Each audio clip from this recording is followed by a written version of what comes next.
Picture this, a single car winning 12 races every single month. Not 12 races a year, 12 races per month, every single month. That's not a typo, folks. That's the Bugatti Type 35 in 1926. This blue French rocket was basically the Michael Jordan of racing cars. While your grandpa was cranking his Model T, this beast was destroying records. Let me tell you about the most successful racing car ever built.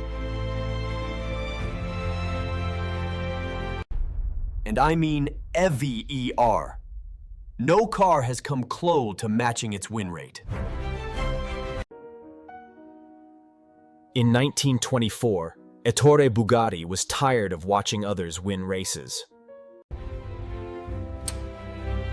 Born in Italy, but running his factory in France, he had a vision.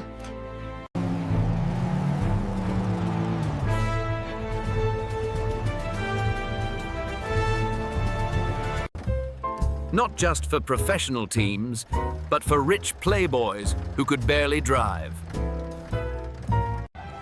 The Type 35 debuted at the 1924 Lyon Grand Prix, and it was love at first sight. That gorgeous blue paint? They called it French racing blue for a reason. The car looked like a torpedo on wheels, all curves and aluminum glory. Under that sculpted hood sat an inline-8 engine, 2.0 liters of pure magic. 980 horsepower might sound cute today, but in 1926, that was rocket power. The engine revved to 5,500 RPM when most cars wheezed at 3,000. 4 valves per cylinder, folks, in 1926. Your Honda had that in the 90s. The crankshaft rode on roller bearings, smoother than jazz on Saturday night. Weight? Just 1,650 pounds. That's lighter than a modern smart car. Top speed hit 125 miles per hour when highway speed limits didn't even exist yet. In 1926, a Type 35C cost 91,500 French francs. Sounds reasonable, right? Wrong. That was about $3,600 US dollars at the time. You could buy a nice house in America for $6,000 back then. This race car cost more than half a house for a toy. A fast, beautiful toy. The average American made $1,500 a year. This car cost over 2 years' salary. But here's the kicker. Rich guys lined up to buy them anyway.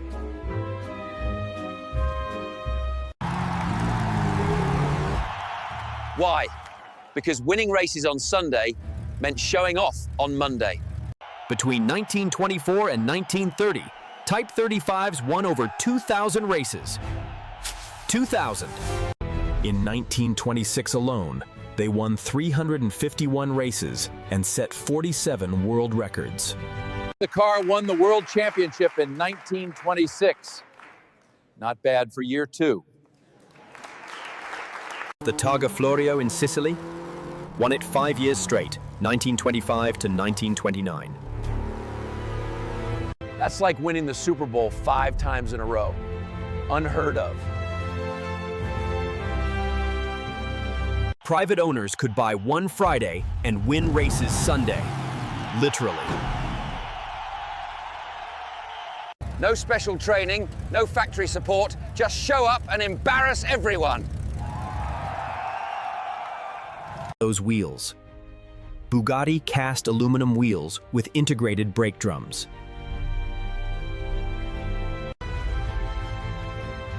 Revolutionary. Everyone else used heavy steel wheels with separate brakes. The suspension? Hollow front axle that acted like a spring. Genius.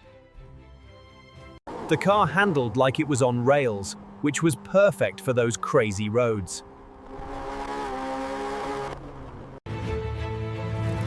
Remember, racetracks in the 1920s were often just regular roads closed off. Bumps, jumps, and spectators standing way too close? No problem for the Type 35.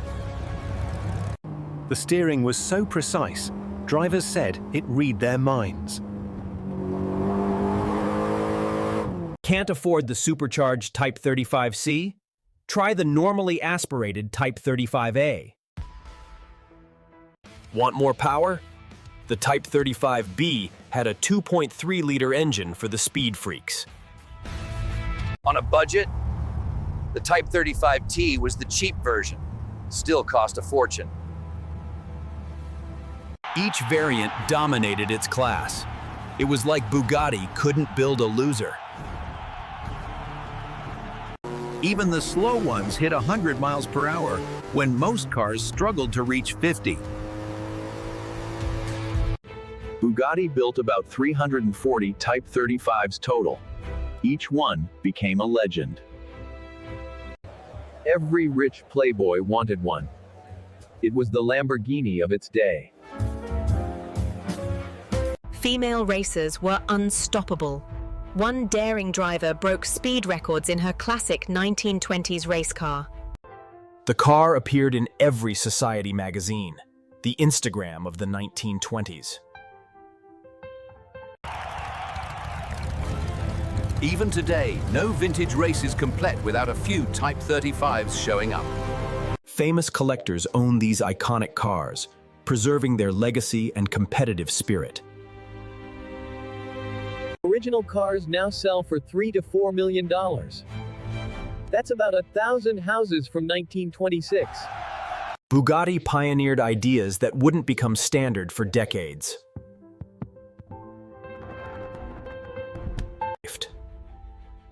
The engine's square design, 68mm bore and stroke, was perfectly balanced.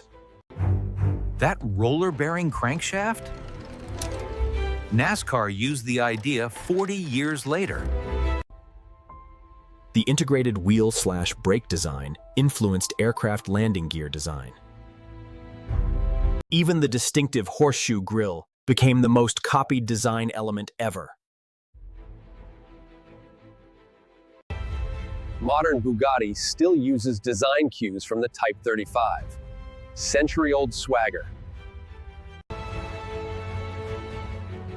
The Type 35 proved that beautiful cars could also be fast cars.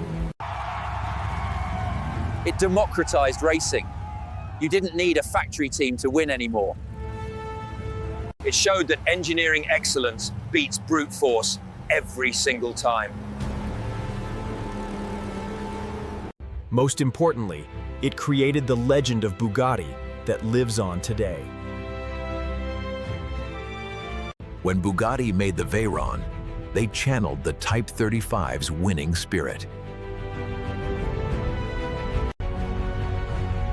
Every supercar today owes something to this 1926 masterpiece. Racing historians call it the greatest racing car ever built. Not one of the greatest, the greatest. Full stop. No debate. The Bugatti Type 35 wasn't just a car. It was a phenomenon. It won more races than any car before or since. That record still stands. It made racing accessible to amateurs while dominating at the pro level. It proved French engineering could beat anyone, anywhere, anytime.